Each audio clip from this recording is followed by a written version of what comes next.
ఒకప్పుడు జగన్కి right hand.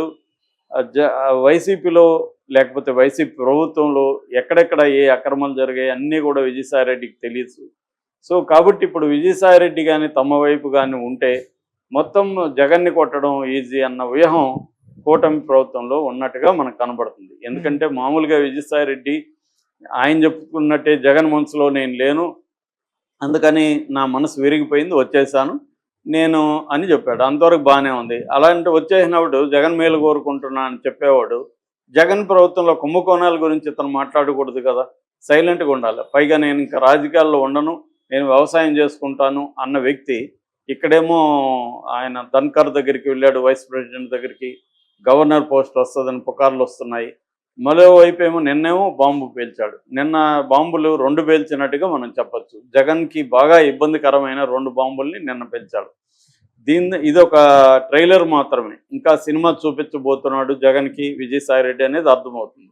ఇది అర్థం కావడానికి ఇంకొక ఎగ్జాంపుల్ ఏంటంటే వైసీపీ వాళ్ళు నిన్న ఇప్పటివరకు విజయసాయిరెడ్డిని మంచిగా మాట్లాడారు. వైసీపీ వాళ్ళు నిన్న అటాక్ చేయడం మొదలుపెట్టారు. అంటే అర్థమవుతుంది ఏంటంటే వైసీపీ వాళ్ళకి ఇతను మన శత్రువుగా మారిపోయి మన శత్రువులకి హెల్ప్ చేయబోతున్నాడు, ఒక విభీషణులాగా ప్రత్యర్థుల దగ్గరికి వెళ్ళిపోయి మన లోటుపాట్లని గుట్టుమట్లని చెప్పుతున్నాడు అనేది వాళ్ళకి అర్థమైపోయింది. నిన్న ఏం చెప్పాడు, 2 బాంబులు ఏమంటే, ఒకటి కాకినాడ సీపోర్ట్ లిమిటెడ్కి సంబంధించి వాటాల్ని కేవీ రావు దగ్గర నుంచి ఈయన అల్లుడు తమ్ముడు శరత్ చంద్రారెడ్డి సంబంధించిన అరబిందో రియాలిటీ వాళ్ళకి రాయించారు అనేది ఇతని మీద ఉన్న కేసు. ఆల్రెడీ ఈడీ ఇతన్ని ఇచ్చేసింది, ఇక్కడ సిఐడి కూడా.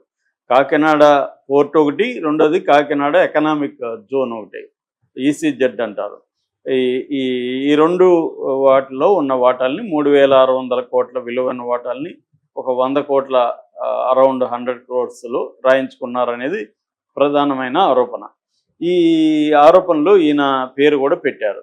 అయితే ఇప్పుడు ఈయన అప్రూవర్గా మారిపోతే ఈయనకి ఆ కేసు నుంచి విముక్తి వస్తుంది. అదే కాదు అన్నిటిలో వస్తుంది.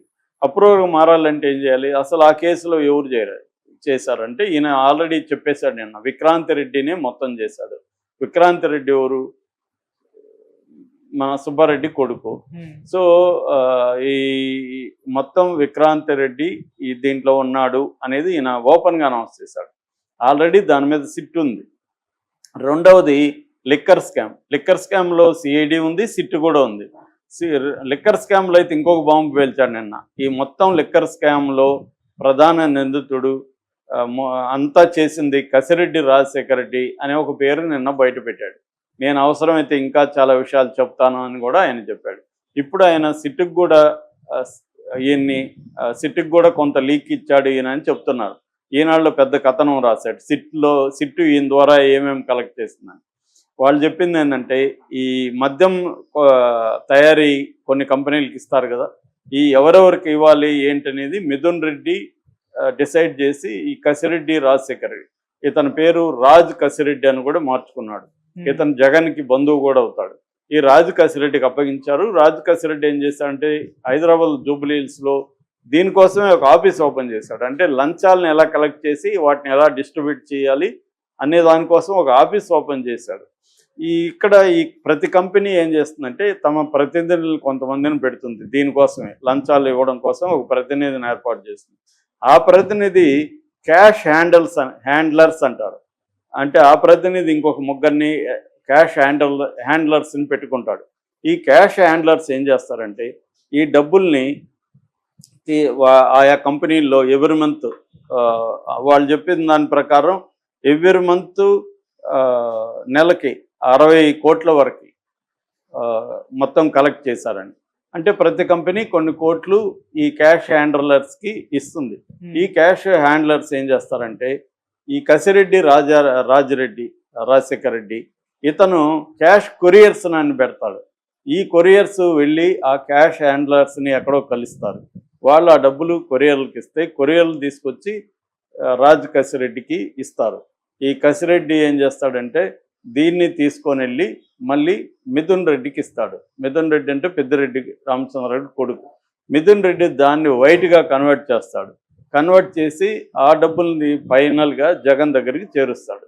ఈ మొత్తం ఆర్గనైజ్డ్గా జరిగే ఇది ఇప్పటి వరకు 4.5 ఏళ్లలో 3,000 కోట్ల వరకు ఇలాగా ఒక్క దీని నుంచే ఇది ఈ మద్యం కుంభకోణం అనేది మొత్తం 1,00,000 కోట్ల వ్యవహారం.